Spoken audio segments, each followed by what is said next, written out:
우리는 지난 주일 말씀과 어제 성탄 메시지를 통해서 우리에게 기쁜 소식으로 오신 예수님의 은혜를 함께 나눴습니다. 우리에게 가장 기쁜 소식과 함께 저에게 개인적으로는 최근에 기쁜 소식 하나가 들려왔습니다. 이렇게 카톡이 왔는데요. 한번 읽어드리겠습니다. 안녕하십니까. 빛가람동 예비군 중대본부입니다. 대원님께서는 24년 12월 30일부로 예비군 8년차 기간이 종료되어 25년 1월 1일부로 예비군 편성에서 제외되실 예정입니다. 군대를 전역한 그리고 예비군이 된 남성에게 가장 기쁜 소식은 무엇일까요? 더 이상 예비군 훈련에 가지 않아도 된다는 것이겠죠.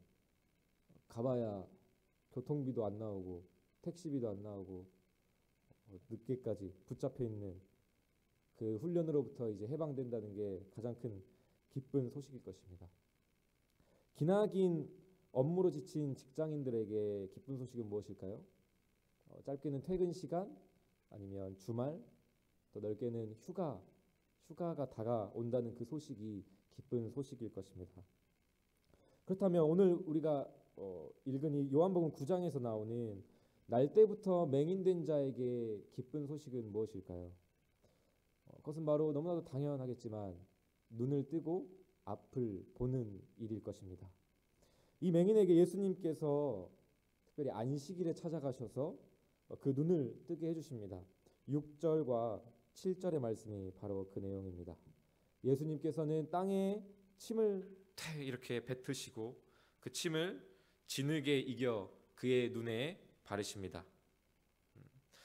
누군가 우리에게 다가와서 우리의 앞에서 땅에 침을 이렇게 뱉고 그 진흙을 이겨서 우리의 눈에 바른다라고 한번 상상을 해보십시오. 우리는 그 행동에 대해서 어떻게 반응할까요? 누군가는 그렇게 행동하기 전부터 진흙을 잡은 손을 잡고 하지 못하도록 저지를 하겠죠. 누군가는 당장에 그 눈에 묻은 흙을 씻어내려고 물가로 뛰어갈 것입니다.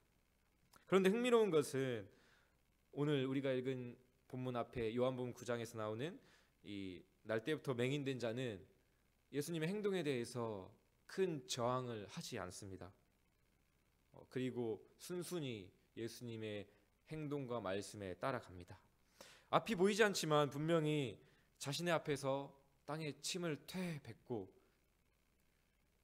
침을 뱉은 곳에서 이제 땅 흙을 주어서 그 흙을 짓이기는 소리를 분명히 들었을 것입니다.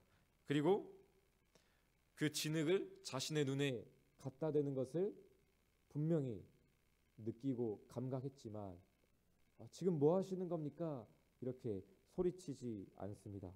그 대신 실로암에 가서 씻으라 라고 하시는 그 말씀에 순종하여 묵묵히 씻으러 걸어갑니다. 어째서 맹인은 이렇게 어떻게 보면 비상식적이고도 지저분해 보이는 이 예수님의 행동에 대해서 저항하지 않고 거부하지 않고 순순히 따를 수 있었을까요?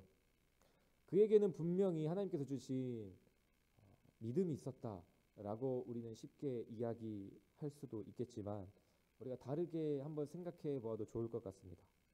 우리가 만약 앞이 보이지 않는다면 우리에게 어떤 불편함이 있을까요? 제가 챗 GPT에 물어봤습니다. 눈이 보이지 않는 사람들이 겪는 불편함이나 어려움은 어떤 것들이 있어? 물어보니까 이동의 제한, 시각적인 정보에 대한 여러 가지 정보에 대한 접근의 제한, 그리고 사회적 소통에 대한 제한, 어떤 사회적 관계에 대한 제한도 생기고요. 무엇보다도 자기주도적인 생활에 대해서 많이 제약되고 제한이 생긴다라고 답변을 해줬습니다. 우리는 어떨까요? 우리도 마찬가지겠죠. 앞이 보이지 않아서 앞에 장애물이 있는지 없는지 확인을 해주는 그 지팡이를 의존하며 살아갈 것입니다. 그리고 앞이 보이지 않아 너무 많은 제약과 불편함이 있기 때문에 가족들, 자신을 도와주는 주변의 사람들을 많이 의존하고 살아갈 것입니다. 침 묻은 진흙을 눈에 발린 채로 맹인된 이 사람은 실로암까지 걸어가면서 어떤 생각을 했을까요? 좋아. 이제 저기 가기만 하면 이제 앞이 보일 거야. 평생에 보지 못한 사람이 그런 생각을 과연 했을까요? 저는 아마도 이런 생각과 마음에 가깝지 않았을까 생각해 봅니다. 이게 뭐 하는 짓이지? 내가 생각해도 참 웃긴다. 그런데 어차피 보지 못하는 거는 매한가지인데 누군가 그래도 날 도와주겠다고 이렇게 하는데 뭐 평생 도움받고 살았는데 이번에도 한번 도움받고 한번 믿고 씻고 와보지 뭐. 이런 마음에 더 가깝지 않았을까요? 날 때부터 맹인된 이 오늘 말씀 속 이 인물은 분명히 믿음도 있었겠지만 이같이 타인의 도움에 대하여 열린 마음들, 자기중심성이 아닌 타인 의존성이 있었기 때문에 예수님의 말씀과 행동에 대해 거절하거나 저항하지 않고 받아들일 수 있지 않았을까라고 생각해 봅니다. 그렇게 다가오시는 예수님을 받아들이고 눈을 뜨게 된 맹인에게 예수님은 어떤 소식이었을까요? 자신이 눈을 뜨게 된 것도 기쁜 소식이고 자신의 눈을 뜨게 해주신 예수님이 그에게는 기쁜 소식이 되었을 것입니다. 한편 보지 못하던 맹인을 안식일에 고친 예수는 바리새인들에게는 어떤 소식이었을까요? 그들에게 예수는 안식일에 일을 행한 율법을 어긴 나쁜 소식으로 들렸을 것입니다. 이들은 오늘 본문의 맹인을 안식일에 고쳤다는 이유로 그의 부모를 찾아가고 부모로 안 되자 직접 그 맹인을 찾아가서 신문을 합니다. 누가 눈을 뜨게 해줬냐라고 이렇게 물어보는 것이죠. 맹인이 눈을 뜬 것을 자신들의 눈을 통해 보고도 믿지 못합니다. 받아들이지 않습니다. 왜 그들은 보고도 믿지 못했을까요? 왜 맹인에게는 기쁜 소식이 바리새인들에게는 나쁜 소식이 되었을까요? 그것은 바로 자신들이 다 안다라고 하는 그 착각 때문이죠. 말씀에 대한 지식과 선입견이 도리어 참된 것을 보지 못하게 하는 걸림돌이 되고 만 것입니다.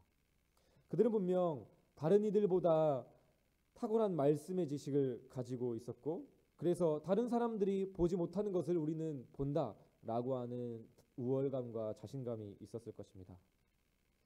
모든 것을 내가 다 안다라고 생각하는 사람에게 그래서 다 알기 때문에 내가 다 할 수 있다라고 생각하는 사람에게 그 사람에게 누군가의 도움이 과연 필요할까요? 필요로 할까요? 그 사람들이? 이렇게 이야기를 했겠죠.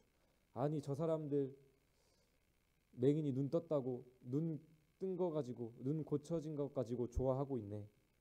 그럼 뭐에 안식일에 일을 했는데 그럼 뭐에 율법을 어겼는데 눈 떠지는 것을 보면서 율법을 어기고 있는 것은 보지 못하는구나 라고 그들은 생각했을 것입니다. 하지만 바리새인들은 자신들은 그렇게 하나님의 말씀을 본다라고 하는 그 착각 때문에 예수님을 눈으로 보고도 믿지 못합니다. 말씀을 읽고 말씀을 그렇게 매일매일 보았음에도 그 말씀의 본질인 사랑은 보지 못했습니다. 이들에 대해 예수님은 39절 41절에서 이렇게 평가하십니다. 요약하자면 이런 말입니다. 너희가 바로 맹인이다. 너희가 진정한 영적인 소경이다 라고 말씀하십니다. 오늘 말씀에 나오는 날 때부터 맹인된 자, 또 바리새인들, 우리는 누구에 가깝습니까? 우리는 맹인에 가깝습니까? 아니면 바리새인에 가깝습니까? 쉽게 생각해 본다면 우리는 이런 생각을 해볼 수 있을 것 같아요. 예수님이 재림하신다면 과연 나는 알아볼 수 있을까? 내가 생각하는 예수님의 모습이 아니면 내가 알아볼 수 있을까? 그것들을 생각해 보면 우리가 조금 더 이해하기 쉬울 것 같습니다. 교리를 알고 평생의 신앙생활을 하면서 은혜를 경험하고 하나님을 만났다라고 하는 우리의 그 경험, 우리의 지식과 경험이 때로는 하나님의 은혜를 온전히 보지 못하게 하는 장애물이 될 때도 있음을 우리는 기억해야 합니다. 우리가 스스로를 생각할 때 내가 난 다 알아, 나는 다 할 수 있어 라고 생각한다면 과연 우리가 평생에, 아니 오늘 우리의 삶만 보더라도 정말 주님을 진실로 의지하며 살아갈 수 있을까요? 내가 다 알고 내가 다 할 수 있다라고 생각한다면 우리가 정말 주님을 의지하고자 하는 마음이 있을까요? 오늘 내가 너와 함께 하겠다라고 하는 예수님의 그 말씀이, 그 성령님의 그 음성이 우리에게 기쁜 소식으로 들릴까요? 아, 가만히 있어 보세요. 저에게 다 생각이 있어요. 제가 이렇게 판단해서 알아서 할게요 라고 밀어내며 도와주겠다고 하는 그 성령님의 도우심과 하나님의 말씀이 우리에게 나쁜 소식으로 올 수도 있는 것이죠. 기쁜 소식으로 오신 예수님께서 우리가 어떻게 하는 것을 가장 기뻐하실까요? 우리의 어떠한 순종의 행동보다도, 우리의 어떠한 행함보다도 기쁜 소식으로 오신 그 예수님을 기뻐하고 의존하는 것을 가장 기뻐하십니다. 우리 모두는 맹인임을 기억하며 오늘 하루 주님을 그렇게 의지했으면 좋겠습니다. 하나님, 저에게 말씀을 주셨지만 그 말씀을 제대로 볼 수 있는 눈이 저에게는 없습니다. 하나님 아버지, 말씀을 우리에게 허락해 주셨고 제가 오늘도 그 말씀을 듣고 그 말씀을 읽지만 정말 그 말씀을 살아낼 힘과 능력이 저에게는 없습니다. 저의 눈이 되어 주시고 저의 걸음을 주님께서 친히 인도하여 주시옵소서. 그렇게 나의 맹인됨을 인정하며 철저하게 오늘 하루도 성령님과 함께 발맞추어 걸어가는 우리 모든 성도님들 되시기를 주님의 이름으로 축복합니다.